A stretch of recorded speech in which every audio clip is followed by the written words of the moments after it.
Good morning students, this is your English class. So आज हम new paper start करेंगे section wise और paper 3 start करेंगे। So first of all आपको 2 paper लिख के आइडिया आ गया होगा कि पेपर का फॉर्मेट कैसा होता है, कौन सा क्वेश्चन कौन सा सेक्शन में आता है। तो और थोड़ी प्रैक्टिस करेंगे तो और ज़्यादा अच्छे से आ जाएगा। सेक्शन ए में है फर्स्ट ट्रू और फॉल्स, जो 4 मार्क्स का होता है। तो सॉल्व करेंगे। व्हेन नानी, फर्स्ट वाला देखो, व्हेन नानी पास्ड अवे, जब नानी गुज़र गए, नाना was around 85 and the married life was around 60 years.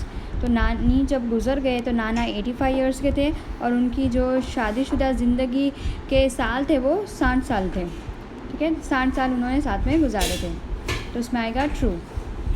Second है God has taught the poet to remain silent instead of boasting of his sword. तो गॉड है उन्होंने ये सिखाया है पोएट को, जो कवि है वो लोगों को ये सिखाया है कि तलवार चलाने से अच्छा है तुम लोग शांति रखो, तो ये आएगा ट्रू।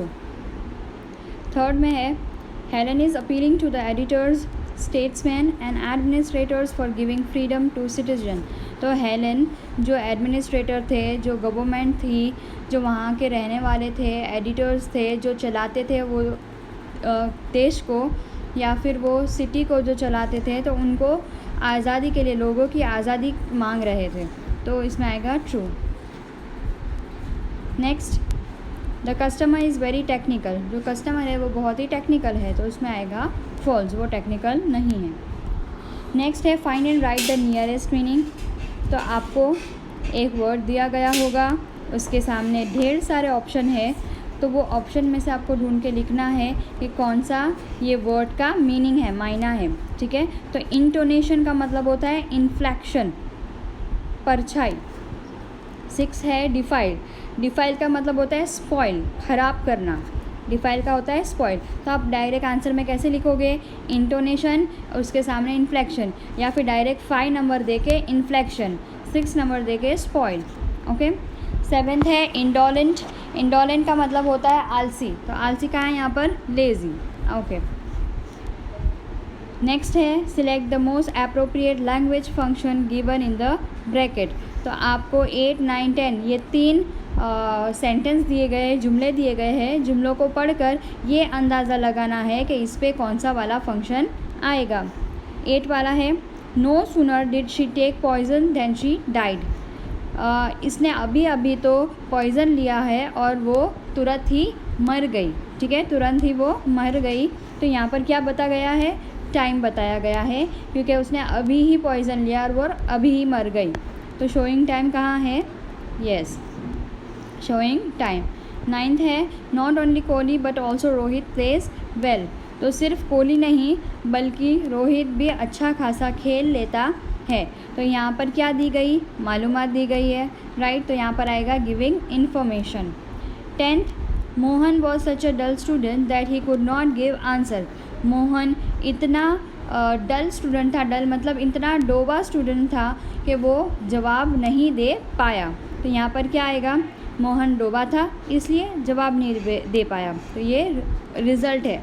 ठीक है, अंजाम, तो शोइंग रिज़ल्ट इसमें आएगा 10th में। अब इसमें भी आप पूरा क्वेश्चन नहीं लिखोगे, डायरेक्ट आंसर 8 नंबर दोगे और शोइंग टाइम 9 नंबर दोगे, गिविंग इन्फॉर्मेशन 10 नंबर देके रिज़ल्ट। ठीक है, डायरेक्ट आपको सब में आंसर लिखना है। ट्रू और फॉल्स में भी 1 नंबर करके ट्रू, 2 का ट्रू। ठीक है, किसी में भी आप क्वेश्चन लिखने में अपना वक्त ज़ाया नहीं करोगे। मूविंग ऑन,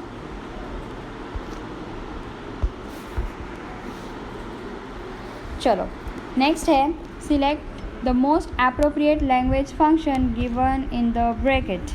तो सवाल दिया गया है select the most appropriate response. एक जुमला होगा, उसके रिप्लाई में दूसरा जुमला कोई रिस्पॉन्स देगा और वो रिस्पॉन्स कैसे देना है, ब्रैकेट में जो फंक्शन हो उसके मुताबिक। तो 11th में जय, did you regularly work for the lions club. तो जय कहता है कि क्या तुम रोज़ काम करते हो लायंस क्लब के लिए। तो वीरू बोलेगा हैबिचुअल पास्ट। अब पास्ट मतलब माजी, तो यहाँ पर माजी का एक जुमला बताना है तो वो जवाब देगा, लेकिन उसका जवाब माजी में होगा। तो यहाँ पर कौन सा पास्ट टेंस वाला जुमला है? यस, एक तो ए है I used to working for the lion club, और डी है I used to work for the lion club. तो अब ये दोनों में से कौन सा आएगा? डी वाला, क्योंकि यहाँ पर देखो ये प्रेजेंट परफेक्ट टेंस है, कभी भी पास्ट के साथ प्रेजेंट परफेक्ट टेंस नहीं आता है, इसलिए I used to working for the lions club ये नहीं आएगा, आई यूज़ टू वर्क आएगा। ओके, नेक्स्ट है mother will you finish the homework और सी द मूवी। तो सोनू रिप्लाई करेगी शोइंग चॉइस। चॉइस मतलब अपना ऑप्शन बताएगी वो, ठीक है, उसे क्या करना है वो बताएगी। तो I rather finish homework than see a movie, I would rather finish homework than see a movie, I would rather finish neither homework nor see a movie, I would finish homework than see a movie.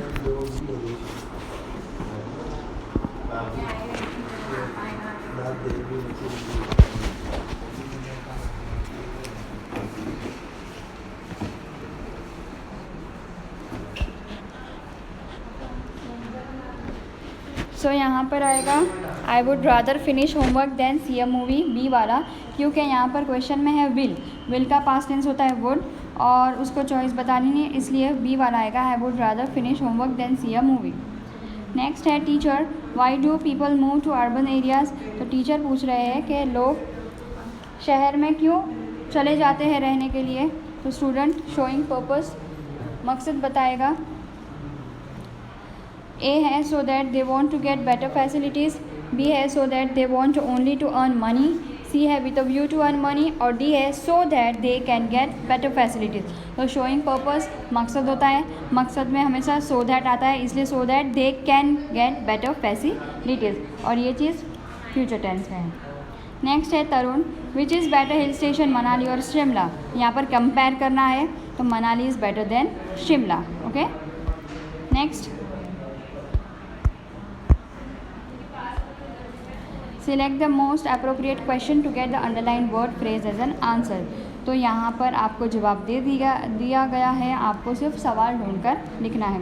15 nana had lived with nani for over half a century. तो नाना नानी के साथ रहे हैं 50 साल तक, ठीक है, 50 साल से वो रहते आ रहे हैं नानी के साथ। यहाँ पर एक्चुअल आंसर क्या है हमारा? नानी। तो नानी आंसर है, तो यहाँ इसका क्वेश्चन क्या बनेगा? कौन, ठीक है, कौन रहता आ रहा है नाना के साथ? तो नानी, उसका आंसर होगा नानी। हु, तो विथ हुम, ठीक है, तो डी वाला है with whom had nana lived. Rahul went to Dubai for learning architecture. तो उसमें आएगा Rahul went to Dubai for learning architecture, Dubai is our answer. तो दुबई जगह का नाम है, इसलिए यहाँ पर हम लिखेंगे कहाँ, वेयर। तो where did Rahul go for learning architecture. 17 Anil always helps the needy to get satisfaction. तो अनिल हमेशा मदद करता है जिसको ज़रूरत हो, ठीक है, to help to get the satisfaction, अपने को सेटिस्फाई करने के लिए। तो वो क्यों मदद करता है? तो क्यों को क्या बोलते हैं? Why does Anil help the needy. यहाँ पर देखो हेल्प्स है और यहाँ पर हेल्प हो जाएगा, इसलिए हमने ये वाला लिखा, डी वाला। My mother cook masala dosa yesterday. मेरी मम्मी ने मसाला डोसा बनाया था कल। तो आंसर क्या है? मसाला डोसा। तो क्या बनाया था? क्या का इंग्लिश होता है? What did my mother cook yesterday. ये था आपका सेक्शन ए कंप्लीट, आपको नोटबुक में लिखना है।